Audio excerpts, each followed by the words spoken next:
अस्सलामुअलैकुम नाज़रीन, हम आप सबको सोच कर बताओ में खुशामदीद कहते हैं। सवाल नंबर 1,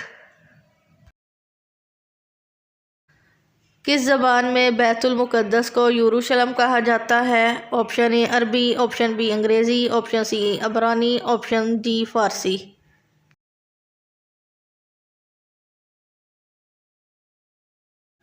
सही जवाब है ऑप्शन सी अबरानी।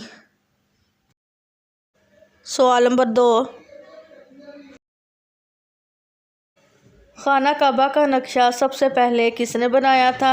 ऑप्शन ए हज़रत मोहम्मद सल्लल्लाहु अलैहि वसल्लम ने, ऑप्शन बी जानस ने, ऑप्शन सी हज़रत जिब्राइल अलैहिस्सलाम ने, ऑप्शन डी हज़रत आदम अलैहिस्सलाम ने।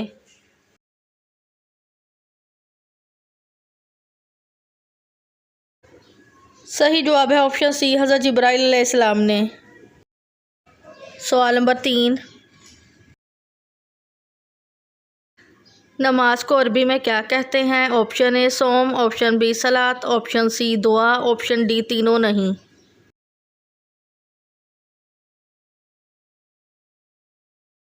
सही जवाब है ऑप्शन बी सलात। सवाल नंबर 4,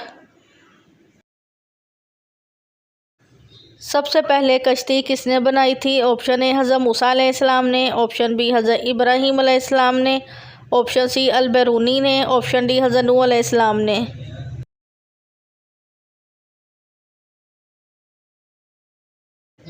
सही जवाब है ऑप्शन डी हज़रत नूह अलैहिस्सलाम। सवाल नंबर 5,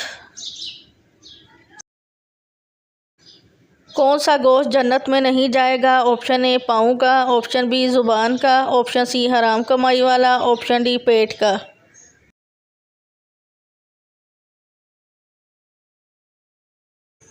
सही जवाब है ऑप्शन सी हराम कमाई वाला। नबी करीम सल्लल्लाहु अलैहि वसल्लम ने फरमाया, वो जन्नत में ना जाएगा जिसकी परवरिश हराम माल से हुई हो और एक ऐसा हराम गोश्त दोज़ख का मुस्तहिक है। वीडियो देखने का शुक्रिया। कितने सवालात के दुरुस्त जवाबात दिए हैं। वीडियो के नीचे कमेंट करें, वीडियो को लाइक करें और चैनल सोच कर बताओ को सब्सक्राइब करें।